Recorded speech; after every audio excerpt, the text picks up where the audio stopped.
Bienvenue chers téléspectateurs, Si Beau Mon Pays continue sa balade dans la ville de Porto Novo. Vous savez, Porto Novo, c'est une ville à statut particulier. Elle est située à 30 km de Cotonou et seulement 12 km du Nigeria. Dans cette ville, il est parlé principalement ou majoritairement deux langues, le Yoruba et le Gun.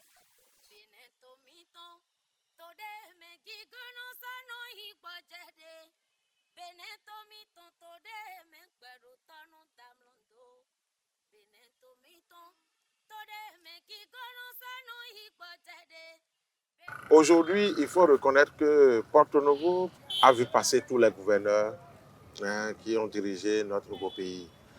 Et lorsque on parle de ces gouverneurs, vous comprenez donc qu'à un moment donné, il y a un pouvoir qui a été établi pendant qu'un autre pouvoir existait, donc à travers l'impérialisme. Donc aujourd'hui, nous avons pas mal de choses à révéler. Donc à Porto Novo, nous avons aussi bien comme à Abomey un musée qui a été retenu pour être réfectionné. Nous avons le JPN qui est du côté du palais des gouverneurs qui, par le passé, avait été la forêt sacrée des rois. Et c'est tenu par le Migan. D'antan. Ouais. Mais lorsque les colons ont pris disons, la ville de Porto Novo, ils en ont fait leur jardin personnel. Aujourd'hui, nous avons des arbres séculaires qui sont là. Nous avons des arbres qui datent des années 1600, 1800. Donc, c'est des arbres qui datent de très, très longtemps. Aujourd'hui, c'est un patrimoine naturel que nous acharnons à davantage préserver, sauvegarder. C'est un poumon vert qui est au cœur de la ville. C'est rare d'en trouver aujourd'hui. Malgré tout le développement qu'a connu Porto Novo, on a préservé cela et c'est bien entretenu. Au-delà de ceci, nous avons également l'île aux oiseaux. C'est un site naturel, un écosystème magnifique qui se trouve tout le long de la lagune de Porto Novo. Porto Novo, c'est aussi les manifestations culturelles que vous connaissez très bien. Les agores. Vous voyez tel que je suis. C'est ça notre identité, c'est ça qui fait l'authenticité de Porto Novo. Et c'est agréable de vivre ça. Aujourd'hui, nous sommes très heureux de constater que c'est rentré dans l'habitude de beaucoup de Béninois parce que c'est une manière pour nous aussi de nous déstresser. Malgré que nous sommes dans la douleur, c'est un moyen pour nous d'abord de valoriser nos artistes locaux. C'est une occasion pour eux de prester. C'est une occasion pour nous quand même de partager avec eux la bénédiction qu'on a reçue, mais en même temps de nous égayer. On danse, on oublie, on s'amuse. Parce que l'homme en a besoin. Porto Novo est réputé pour la qualité de ses artisans. Le corps de métier de l'artisanat, on en est champion. Vous voyez, là où nous sommes ici, tous ceux qui ont travaillé sur ce site sont de Porto Novo. Les artistes, ils proviennent tous de Porto Novo. Là, on parle des activités principales des habitants de Porto. Des habitants de Porto Novo. On est dans l'artisanat, on est dans le commerce en grande partie, mais on est aussi des intellectuels. On n'en doute pas. Voilà. Donc Porto Novo, c'est ça. Aujourd'hui, vous n'êtes pas sans savoir que le président de la République a décidé de faire construire à Porto Novo le musée international du Vodou. Le musée international Vodou. Un musée sur un territoire comme Porto Novo, ça a une forte connotation, une forte signification. Cela suppose qu'il y a toute une économie culturelle autour. Et c'est parce que nous avons des atouts qui y répondent. Oui. Et vous aurez le temps d'être émerveillé par tout ce que Porto Novo a de si beau, de si magnifique. Et c'est pour cela, Si Beau Mon Pays nous a visités. Merci à vous, monsieur le maire. Nous plaisons. Je suis sûre que l'équipe de Si Beau Mon Pays se plaît d'ailleurs depuis le matin à visiter Porto Novo. Vous allez m'accompagner ou je vous accompagne parce que vous êtes chez vous et on visite ensemble Porto Novo. Avec plaisir. Venez avec moi. Vraiment.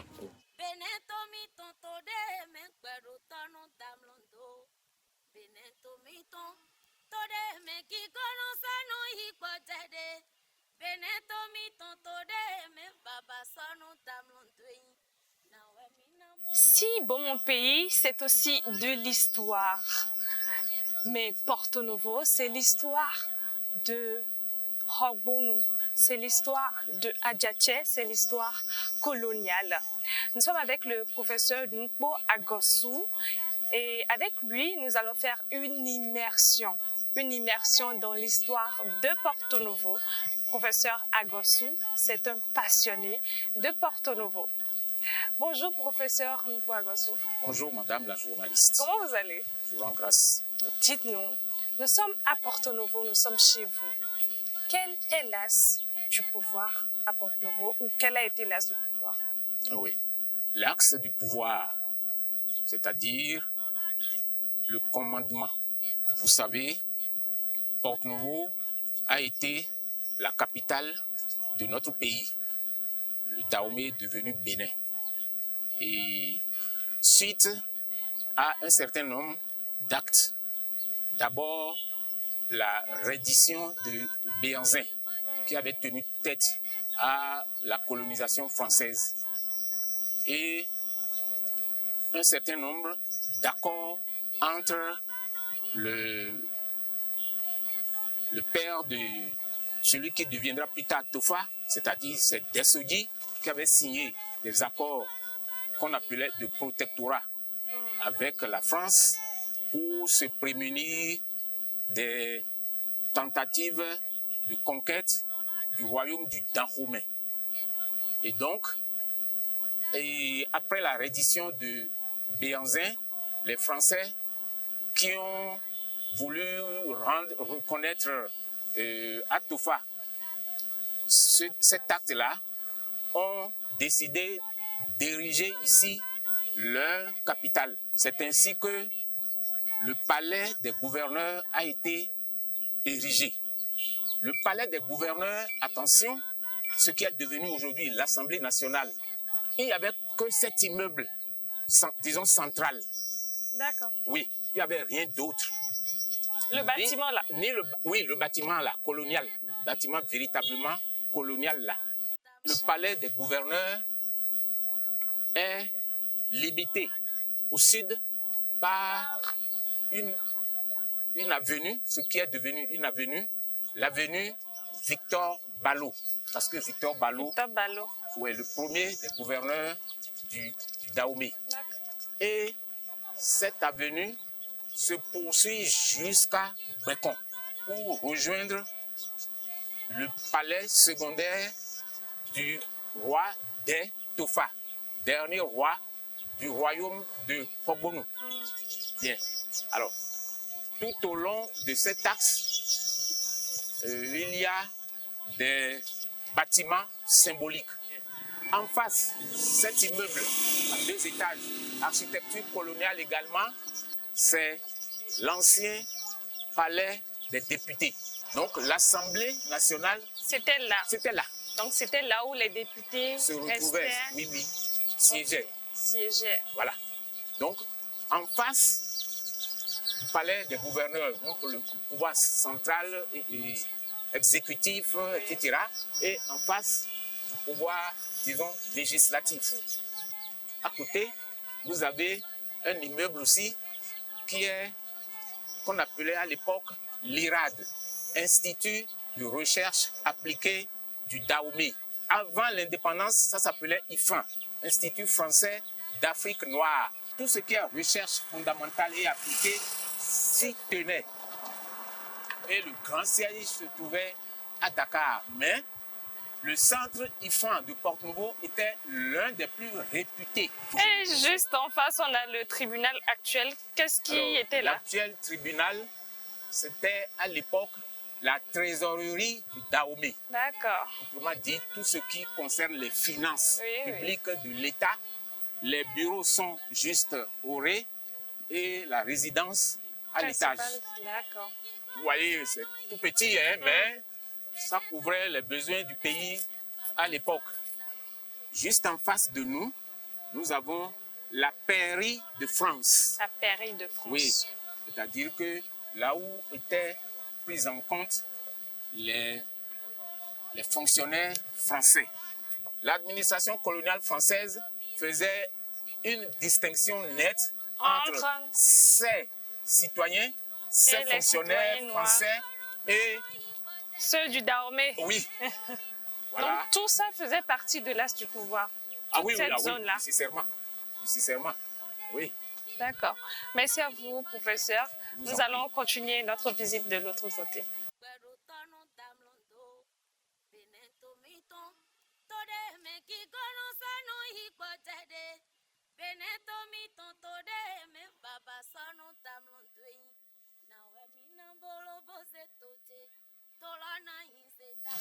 Donc on est arrivé Au jardin de plantes et de la nature.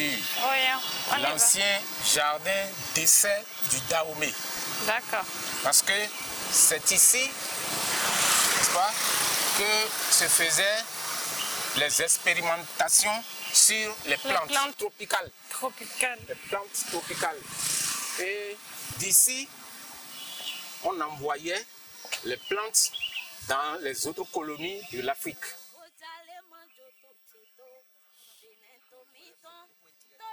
Professeur, ici on est au pied de l'Iroko. Oui. Racontez-nous la petite histoire de cet Iroko-là, de cet arbre. Alors il s'agit d'un Iroko multiséculaire.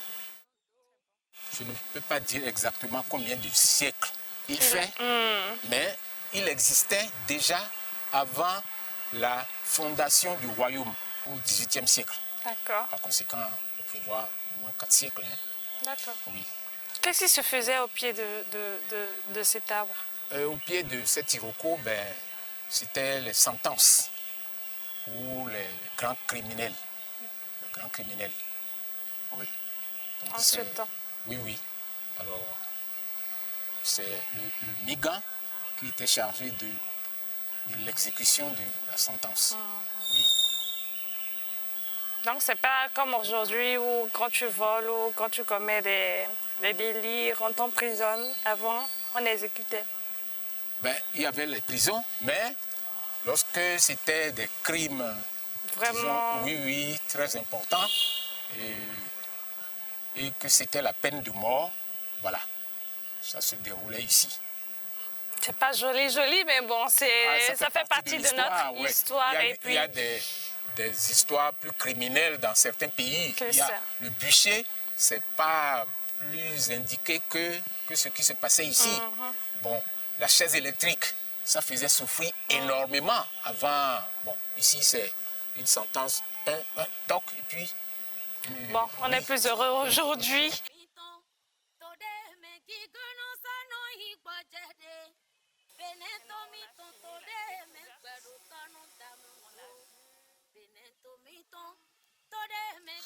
Nous sommes devant le collatier géant de Nti Angon. Et vous voyez qu'il y a une espèce de petit amphithéâtre. Bon, les gens appellent ça parfois atrium. Et les dignitaires du Fa se rassemblaient ici, au pied de cet arbre, avec toute leur petite cour, disons. Et là, ils jetaient Les coris. les coris et l'oracle était questionné. L'oracle était questionné et on interprétait les positions des coris. Et c'est en fonction de ça que les grandes décisions étaient prises, disons, au niveau de la cour. Donc c'est un rituel, on peut dire, qu'on fait au roi. Oui, C'est le oui. roi qui demande. Le roi demande, n'importe qui peut demander, mais pour le roi, ça se passait, oui, de Ici. façon solennelle ici. D'accord. Oui. Vous voyez, avec tous ces signes, selon les positions, lorsque le Bukono jette Les coris. ce que certains appellent chapelet, faussement, bon, selon leur position, il interprète les signes du Fa. On peut toucher? Ah, mais bien sûr, c'est pas interdit en tout cas, à ma connaissance. Bon, ça aussi, voilà.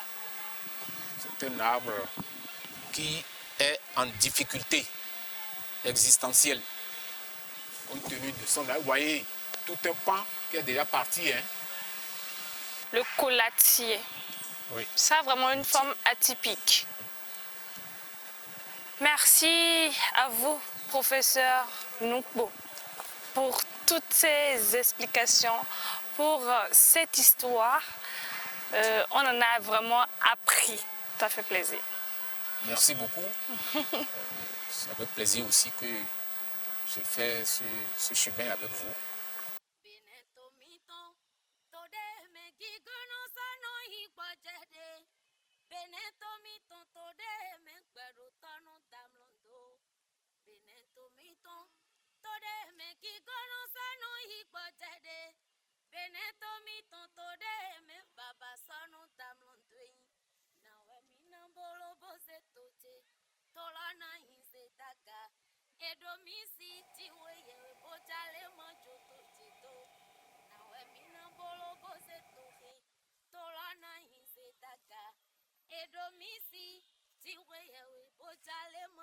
Cher professeur, on est ici actuellement dans le palais du roi Tofa Ier. Racontez-nous un peu l'histoire autour du roi de ce palais.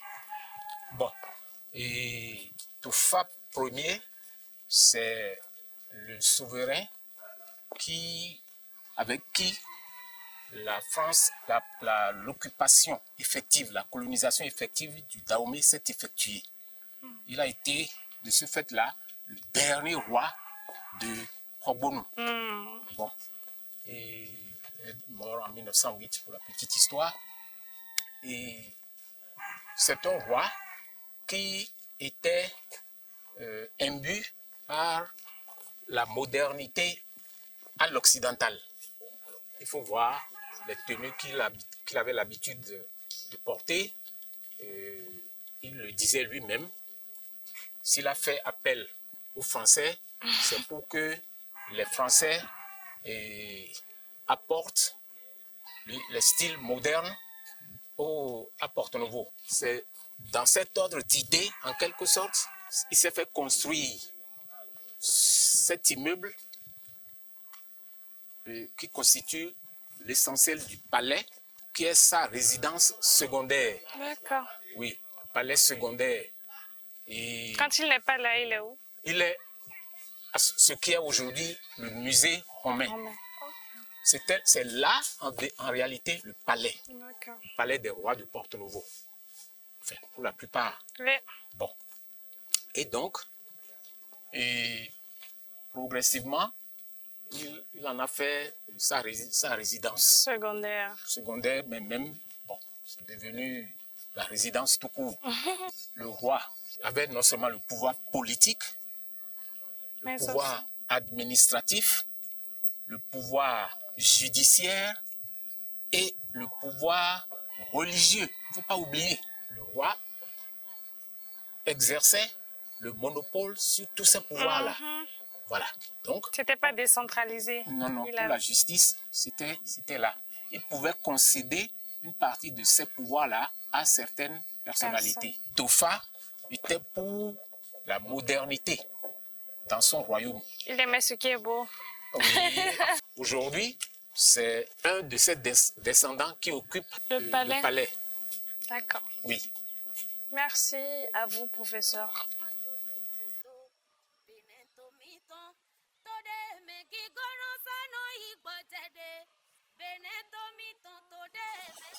La ville de Porto-Novo, c'est aussi ça. C'est les manifestations, c'est la jouissance, c'est la fête, c'est le accord, presque tous les week-ends de l'année.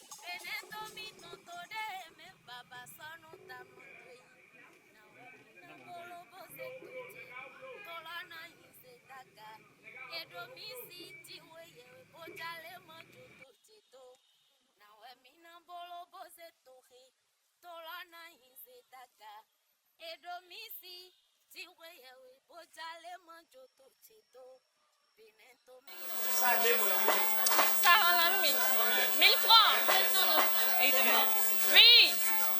Je ne fais pas pile dedans.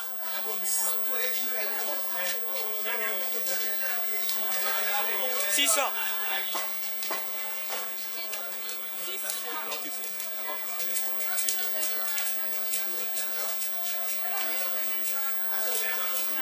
Je remets l'argent à qui?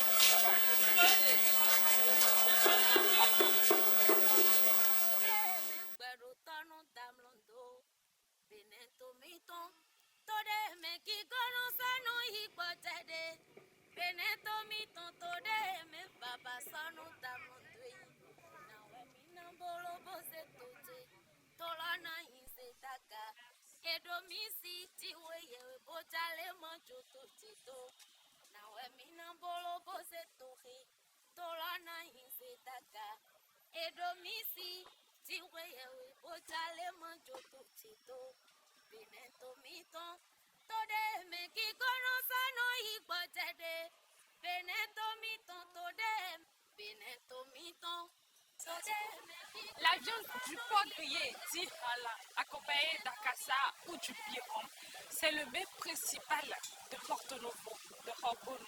Il n'y a pas de manifestation sans la viande du porc grillé. Derrière moi, le site est bourré de monde juste pour venir manger leur mets préféré.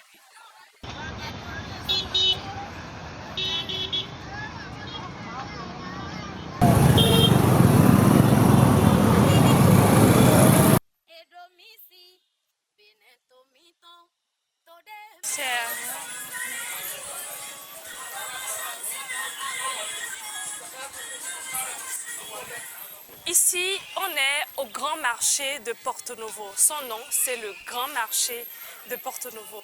Monsieur Messi Boko, bonsoir. Oui, bonsoir madame.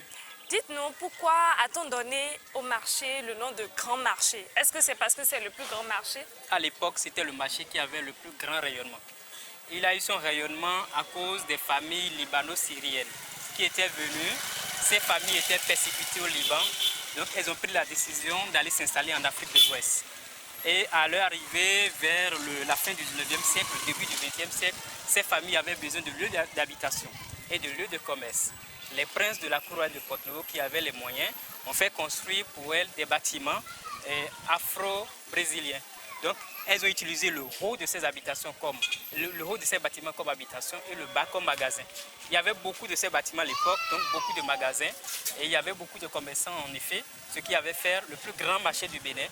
Mais ce marché a perdu son rayonnement dans la période de la révolution marxiste-léninisme, lorsque les commerçants ont été sommés d'aller s'installer à Cotonou. Et donc, une fois Cotonou, ces commerçants ont développé le marché d'Antopa au détriment de ce marché-ci. Et quelle est l'activité principale des gens de Porto Novo? Au fait, les gens de Porto Novo sont dans des échanges commerciaux. Et il faut dire qu'on peut retrouver de was, donc des tissus ici dans le marché. On peut retrouver également de la poterie, donc on est dans les produits artisanaux.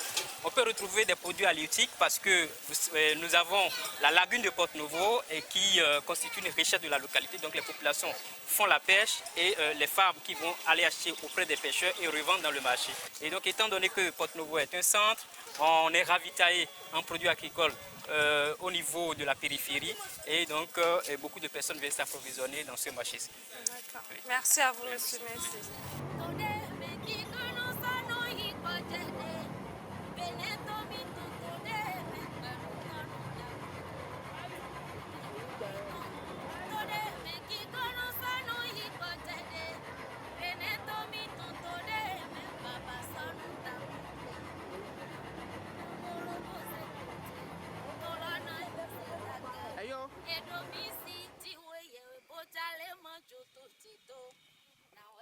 Mesdames, Messieurs, nous arrêtons ici notre découverte de la ville de Porto Novo. L'équipe de Si Bon Mon Pays remballe ses valises et nous vous donnons prochainement rendez-vous dans une autre contrée du Bénin. Bye bye!